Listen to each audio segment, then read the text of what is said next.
My drunk uncle proposed to me on my wedding day to try stop me from marrying my fiance.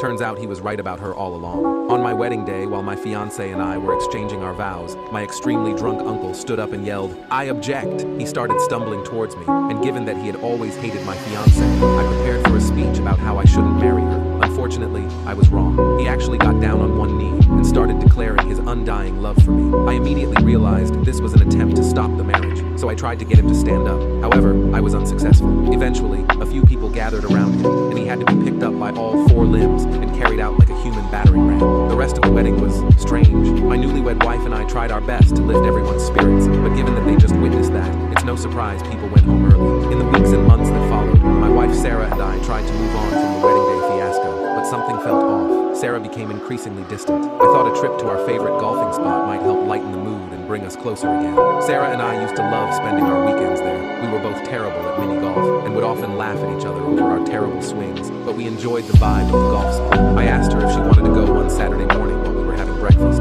She looked up from her phone, looking uninterested, and said that she couldn't go today. When I asked her why not, she said that she had promised one of her girlfriends that she would help her with some errands since she had been so stressed these past couple of weeks. This seemed off because her friend had just come back from vacation, and she seemed pretty relaxed the last time we saw her. She said it was always something on her plate, which was true. Her friend was a busy woman. Every time we saw her, she was on the go. I asked her if the next day would work then.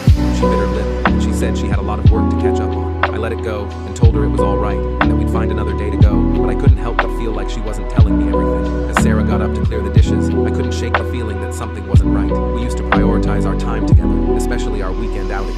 Now, it seemed like she always had an excuse to be somewhere else. The excuses were starting to pile up. Was she hiding something from me? At first, I thought it was just stress from adjusting to married life, but more signs started to appear. A few nights later, Sarah and I were sitting in the living room halfway watching a movie together. I was watching the movie while she was scrolling on her phone. Suddenly, she burst out laughing at something on her screen. I asked her what was funny, and she quickly said it was nothing. I looked at her as she kept smiling at her phone. She looked up at me and told me it was just a stupid meme. I asked her to see it, and she said I wouldn't get it. She then said she was getting tired and that she was going to head to bed soon. I told her good night, and she went upstairs. Later that night, after Sarah had fallen asleep, I couldn't get her actions out of my mind. Something felt off. I got up and went to her phone, which she had left charging on the nightstand. I knew it was overstepping a boundary, but I just had to know what was going on. I unlocked her phone and went to her messages. My heart sank when I saw several conversations with unsaved numbers. One, in particular, caught my eye. It was a string of messages from someone whose number I didn't recognize. Their conversations were mainly memes and funny videos they shared with one another,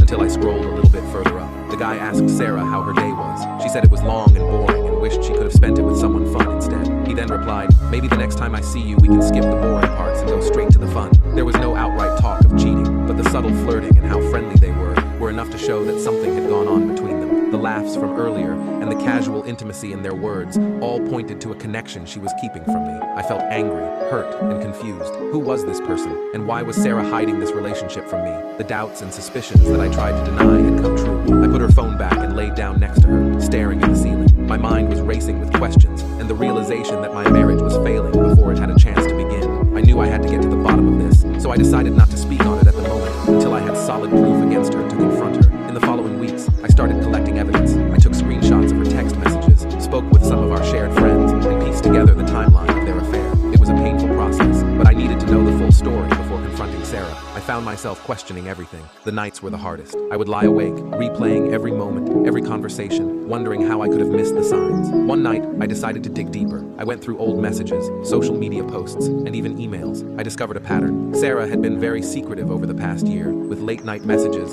sudden trips for work, and constant texting with the unnamed number. Each piece of evidence felt like another stab in the back. I reached out to mutual friends to ask them for information, without revealing too much. One friend, Karen, mentioned seeing Sarah with a guy she didn't recognize at a cafe a few times. She hadn't thought much of it at the time. She assumed it was a colleague, but now it all made sense. I decided to make one last effort to reconnect with Sarah. Maybe a nice dinner out would give us a chance to talk and bridge the growing distance between us. I had to try one last time. I saw she was getting ready to go out, so I called her downstairs. I asked her if she wanted to try this new Italian place downtown for dinner that night. Sarah has always loved pasta, and I've heard great things about this restaurant. She barely looked up from her phone and said she'd love to, but she had to take care of some stuff. It was 9 p.m. and she was wearing a beautiful black dress with heels. I asked her what could she possibly have to do dressed like that at this hour. She said it was just a girls' night that she forgot to tell me about. I told her that I knew she was cheating on me. She froze. Her eyes widened, and she asked me what I was talking about. I showed her all the evidence from the past few weeks, screenshots, and the credit card transactions that showed she didn't match where she said she was going to be.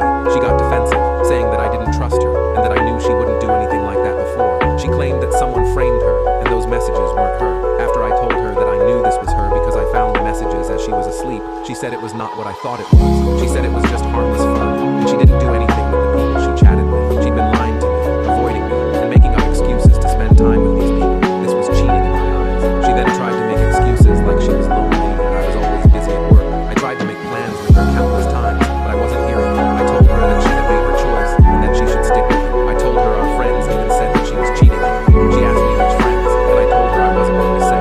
She then asked if my uncle had revealed all this to me and told me to check her phone. I asked her why my uncle would say anything about this. I was genuinely confused at this point. I asked her what he had to do with this, and she hesitated. I knew something was up now, and I knew I needed to talk to my uncle to get to the bottom of this. She broke down in tears, begging me to stay with her. I told her I needed space and left the house. I needed answers, so I reached out to my uncle. We met at a quiet cafe the next day, and he looked worn out. I asked him about what Sarah had told me. He immediately told me he was sorry, and that he should have told me earlier. He knew Sarah was cheating on me before the marriage, and that was the reason he was trying to interrupt it before I said, I do. I asked him why he would let me follow through with this decision if he knew she was cheating on me before our marriage, and he said that it was complicated. She had been blackmailing him this whole time and threatened him if he told me. I asked what she could possibly be hanging over my uncle's head to make him not tell me the truth. He hesitated and admitted that his girlfriend, Beth, was transgender. She said she would tell the family that Beth was trans if he exposed her infidelity. I was in shock. Not only had my wife cheated on me, but my own uncle had kept it a secret because he was being blackmailed. I felt a mix of anger, betrayal, and confusion. Our family was quite conservative, and I knew they would basically disown Uncle if they knew the truth about Beth, but I still felt betrayed by both of them. I could see how genuine he was, and realized that he had been just as much of a victim of Sarah's manipulation as I was. It didn't erase the pain, but it helped me understand the impossible situation he had been in. In the weeks that followed, I focused on healing. Filing for divorce was a difficult decision, but it was the only way to move forward, and I finally decided it was time to take the next step. I met with a lawyer, prepared the divorce papers, and got myself ready for what was to come. One evening, after Sarah had come home from work, I asked her to sit down. She must have sensed something was wrong because she looked nervous. I told her that I couldn't do this anymore and served her the papers. Her face went pale as she stared at the documents in my hand. She begged me to work through this with her. She promised me she cut off all contact with them. I shook my head and told her that it's not just about the affair partners. It was about the lies and the manipulation. She blackmailed my uncle and used his relationship against him to cover up her own wrongdoings. She sobbed and tried to grab my hand, but I pulled away. She said she was scared that I would leave her. She begged me not to leave her and said she didn't know what she'd do without me. She said she loved me. I felt a ton of emotions all at once. I wanted to be with her because I loved her, but I knew our marriage was too far gone, and my trust in her could never be restored. I left her sitting there, broken and crying, the divorce papers on the table in front of her. As I walked out of the house, I felt a weight being lifted off of me, even though I was sad to leave her. My uncle and I continued to rebuild our relationship. It was a slow process, but I could tell he was genuinely remorseful, and I could see how much the situation had affected him and Beth. As the months went by, I began to see the situation from a new perspective.